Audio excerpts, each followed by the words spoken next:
이건 물론 제 개인적인 생각입니다. 건물 시장도 막 활활 타올랐거든요. 사실 별 의미 없다 생각해요. 그런데 반대로 이제 임차 시장은 조금 이제 죽었어요. 소진될수록 이제 나갈 대출 금액이 없는 거잖아요. 굉장히 지금 싸늘합니다.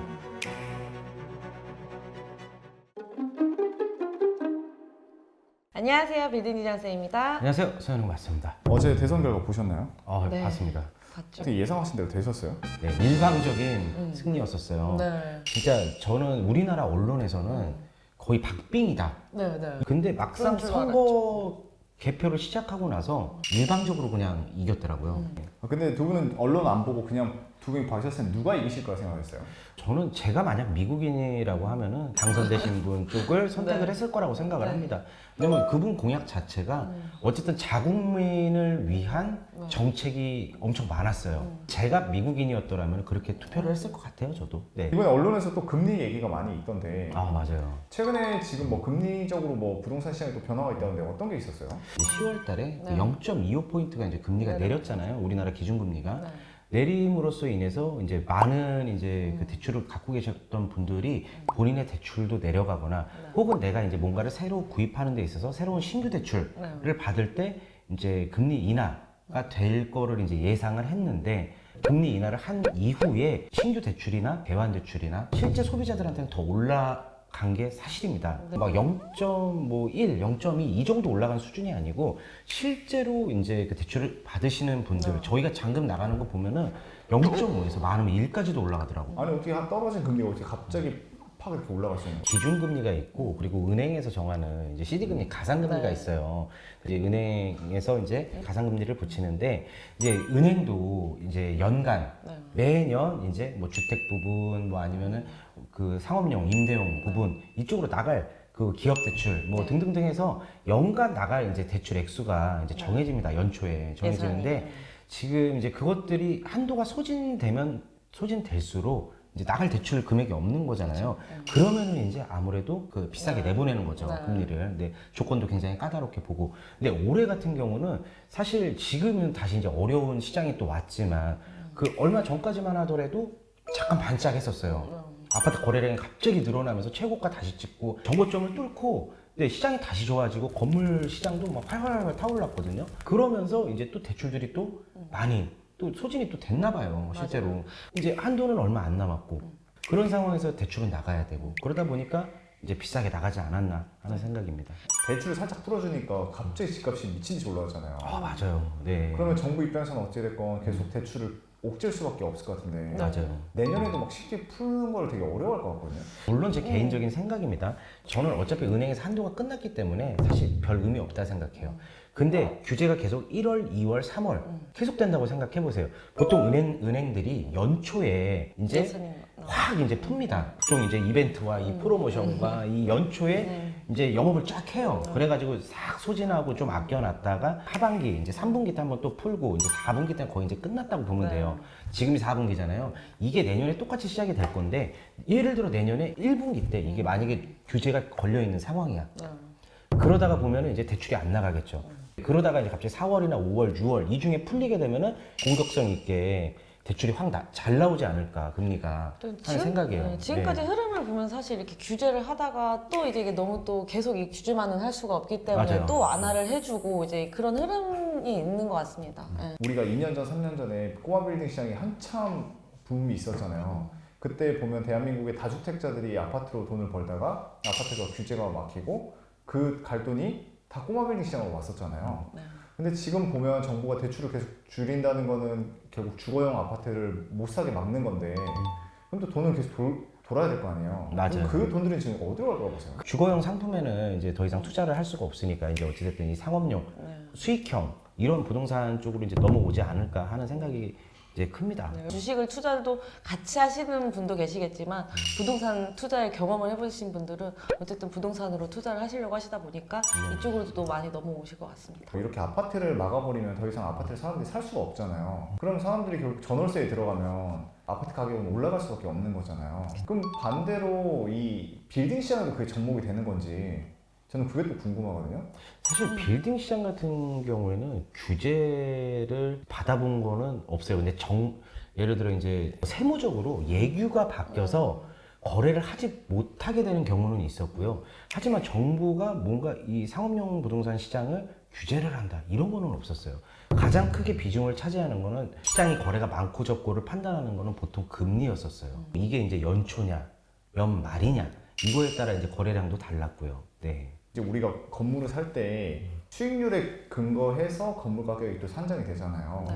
근데 요즘 대표님들이랑 이렇게 보면서 느낀 건데 평당가가 진짜 강남 외에도 이제 막 1억이 돌파하는 지역들이 계속 생기더라고요. 근데 과연 거기서 그만한 수익률을 맞출 수 있을 것이냐 이런 말들도 많던데 그거에 대해서는 어떻게 생각하세요? 평당 1억 정도 하는 곳은 아무래도 이제 상권이 좋은 위치일 거예요. 그래서 상권이 있는 위치, 뭐 역세권이라든지 이런 배우 수요가 받쳐진 쪽이 뭐 대로변이라든지 이런 곳이 평당 1억이 넘어가다 보니까 아무래도 그 위치가 좋다면은 그 지역은 국한적으로이긴 하겠지만 계속적으로 수요가 있지 않을까 생각은 합니다. 그 이제 어쨌든 상업용 수익형 부동산이니까 임대 수익이 잘 나오는 곳, 월세가 잘 나오는 곳, 월세가 비싸게 나오는 곳이잖아요.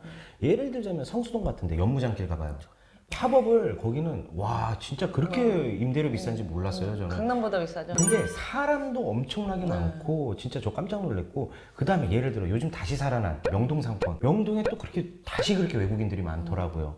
그렇기 때문에 당연하게 이제 평당가가 비싸게 높아질 수밖에 없는 곳이고 그러니까 그런 특수성을 띈 곳들 같은 경우는 충분히 그런 평당가가 값어치가 있는 것 같습니다. 네. 네. 이제 또 이제 금리는 알아봤으니 이제 매각 시장도 좀 궁금한데 네. 요즘 좀 매각 시장은 어떤가요?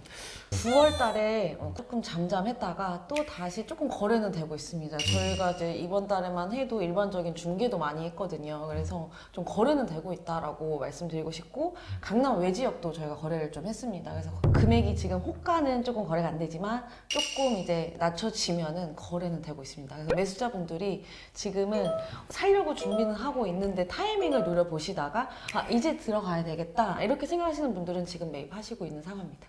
제가 봤을 때 내년까지도 이 수요는 이어지지 않을까. 네. 네, 저는 이거에 이제 뒷받침할 수 있는 얘기는 실제로 강남 지역에 그 지어진 건물들, 신축 건물들이 임대를 못 맞춰서 이자만 나가고 있던 건물들이 그 매매가를 낮추면서 이걸 바라보고 있던 실수요자들 입장에서는 처음에는 비싼데 금액이 내려왔어. 이 정도면 내가 지금 이 옆에 땅을 사서 새로 지어도 이거보다는 비싸겠네. 시간도 걸리고 그렇죠. 이거 딱 봤을 때 이거보다 싸다고 이제 느껴지면 이제 매입을 고려를 하시더라고요.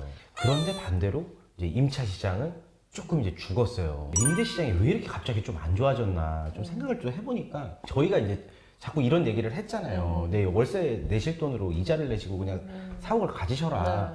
이 방송을 저희가 몇 개월 전부터 했어요. 몇 개월 전부터 하다 보니까 많은 분들이 오히려 지금 이걸 알아보고 네, 계시더라고요. 맞아요. 내 자금으로 이게 우리 회사 자금으로 될까? 이러시면서 많이 알아보시면서 또 그게 또 영향이 있지 않나 하는 생각입니다. 네. 또 실제로 소액으로도 이렇게 문의 주시는 분들이 굉장히 많으세요. 아직도 그 이자 내는 게 월세 내는 거랑 똑같아. 이렇게 생각하시는 분들이 계신데 아닙니다. 그 이자는 나를 위해 내는 거예요. 나를 위해. 물론 월세도 우리 회사의 공간을 위해서 내는 거긴 하지만 건물을 내소유를 하면서 이자를 내는 건 온전하게 나를 위해 하는 거니까 오히려 저는 그게 더 이득이라 생각합니다. 정말 사업도 단기간에 끝나는 게 아니잖아요. 맞아요. 사실 장기간으로 보고 하기 때문에 그 자산의 가치가 커져간다고 생각을 하시면 좋을 것 같고 금리도 사실 은행에서 봤을 때 이 임대업이 주인 법인은 금리가 조금 혜택이 안 좋잖아요. 맞아요. 근데 이 법인의 매출이 조금 있고 그런 실제 사용하는 법인 네. 같은 경우는 네. 혜택이 너무 좋습니다. 네. 은행에서 가장 중요하게 보는 게 어떤 거예요? 매출인가요? 순이익입니다. 순이익. 네.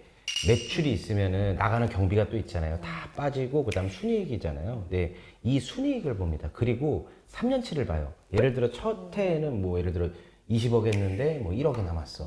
그 다음에는 뭐 이제 50억을 했는데 5억이 남았어. 그 다음에는 100억을 했는데 뭐 30억이 남았어. 이렇게 성장하는 회사. 이런 회사를 좋아하더라고요. 네. 서울의 빌딩 시장은 그러면 빙하기인가요? 아니면 봄인가요? 지금 제가 봤을 땐 보합이에요. 이제 진짜 우리가 11월, 12월 굉장히 지금 이제 추운 겨울이 다가오고 있잖아요. 지금 현재 은행에 이제 제가 뭐 건물 살 건데 대출 얼마나 나올까요? 실제로 이렇게 해보신 분들은 아실 거예요. 굉장히 지금 싸늘합니다. 그러니까 뉴스에서는 떨어졌다고 하는데 실제 내가 알아보니까 비싸 이렇게 많이 맞아요. 느끼실 것 같아요. 네. 내년을 기약하십시오. 네. 올해 아직 지금 11월, 12월 우리 이제 미국 연준에서 네, 두 차례 더 내릴 것 같다는 이제 카더라가 있기는 합니다. 거기도 내려주고 그리고 내년에 이제 새롭게 은행에서도 예산이 새로 편성이 되고 이 규제됐던 것들이 좀 이제 풀려 나면서 따뜻한 봄이 오면은 괜찮은 부동산 시장이 오지 않을까 하는 생각이 듭니다. 따뜻한 봄을 기대해 봅니다. 그리고 많은 분들이 이제 오해와 착각을 하고 계시는 게 있습니다. 그렇게 모든 것들이 따뜻한 봄날이 와서 다 풀렸을 때 그때 해야지 하면은 늦습니다. 왜냐면 그때 계약하고 잔금 치를 때까지 시간이 있잖아요. 네, 그 기간 동안에 또 소진이 되고 또 어떻게 또 많이 분위기가 갔다 몰라요. 보면은 막 이렇게 난리가 나면은 또 규제를 하거든요. 그래서 나는 좋은 시절에 분명히 이제 매입을 했는데 잔금 치를 때 되니까 또 안 좋아졌어. 네, 이럴 경우가 많습니다. 그래서 제가 영상에서 많이 말씀드리지만 남들 하는 거 반대로 해라. 저는 오히려 지금 해놓고 내년 상반기를 잔금을 노려라. 라고 이렇게 얘기를 하거든요. 네, 네. 겨울에 봄이 오기를 바라고 기대하는 것처럼 미리 네. 준비를 하시면 좋을 것 같습니다. 그렇죠. 지금 이렇게 되게 어수선하잖아요. 굉장히 맞아요. 분위기가 어수선한 이 상황 속에서도 이 언론이 진짜 믿어야 될까라는 되게 고민들도 많으실 건데요.